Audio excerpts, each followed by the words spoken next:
Today we start looking at a large section that's going to ask us how do we find maxes and mins on a function. And I know you know how to do that from pre-calculus, but for this section we're going to learn calculus methods for doing the same thing.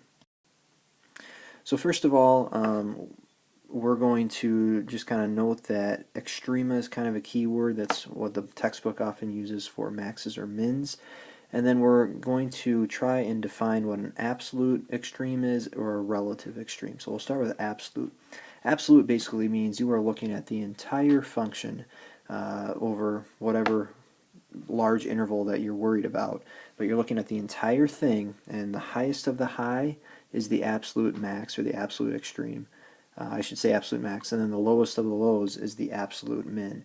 And so here they're just kind of defining that. If we're looking at some interval of x values, and then we have a certain x value that we're just going to call c, that for it to be the overall min, f of c has to be smaller than all the other y values, or if it was a maximum, f of c is larger than all the other y values.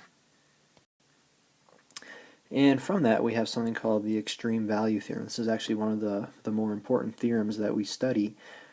Basically it just says if we have a continuous function, so you have to keep going the entire length without lifting up your pencil, and we have a closed interval, which means that we include the endpoints, then there has to be a max and a min on that interval. Notice that the theorem itself doesn't really tell us how to find it, it just says that there has to be one. So we're going to learn a lot of different ways for how we can find where those maxes and mins might be. And so for the first one here, we're going to be looking at a particular function. We're looking at this really complicated thing.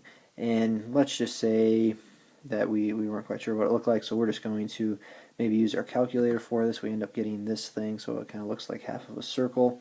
And if we were to kind of convert this back to what we might normally think of for a circle equation, we'd see that it's in our familiar x squared plus y squared equals r squared sort of notation, just with some other things going on. And what I'm going to ask you to do is to look at it over certain intervals.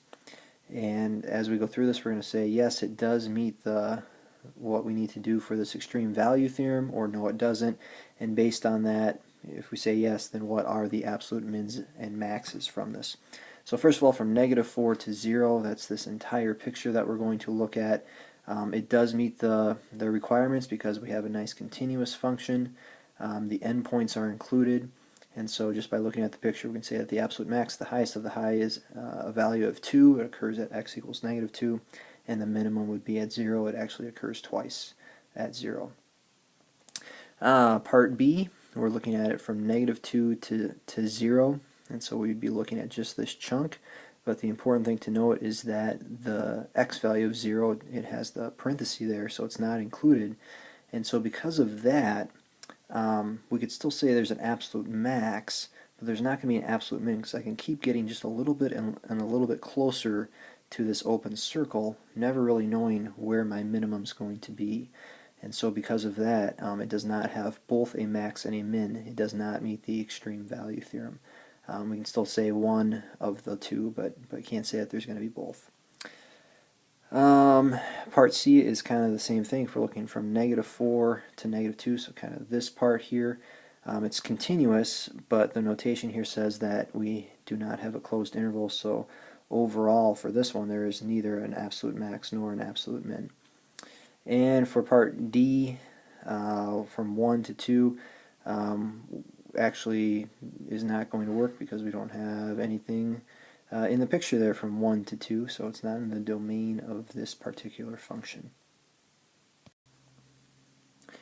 And so one thing to note before we leave this part of the notes, the extreme value theorem, again, it's not telling us how to find those extreme values, it's just telling us when they would have to exist. And so as we go through the rest of the notes for this section, then we look at a few other things, they're all attempting to show us how to find maxes and mins when we know that these things do exist. So this just tells us that they do exist, and now our job is to go and find them. Okay, so we've talked about absolute maxes and mins. Now let's talk about relative extrema. Relative just means it's still a high point or a low point, but maybe not the largest of large or the smallest of the smalls. It's just somewhere in between. And I think the best way to show you this is simply just to look at a picture.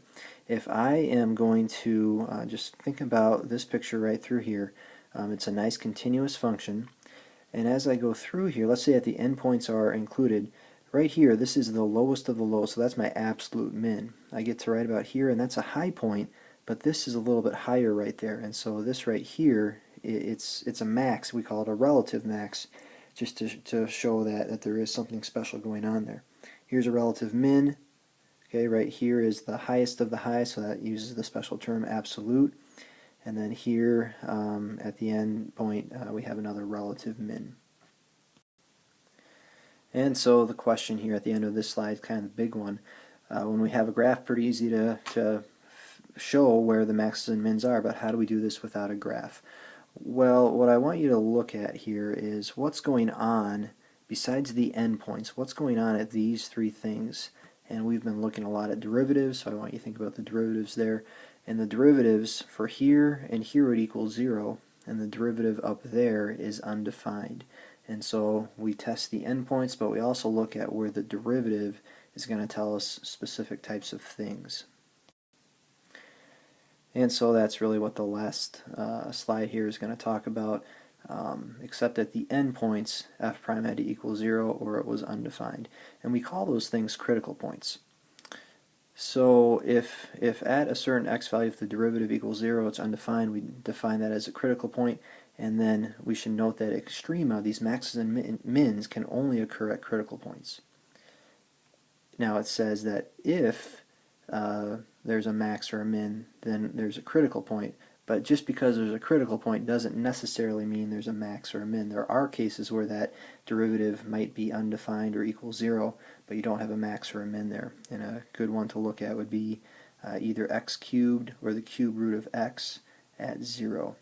And you will find that there are some interesting things that go on there where you get these special cases that show that you can only look at this one way. For x cubed, the derivative at 0 is 0, but there's not a max or min, and the derivative of the cube root of x is undefined there, but again, it's not a max or a min. So this will be a very important term going forward for the rest of this unit.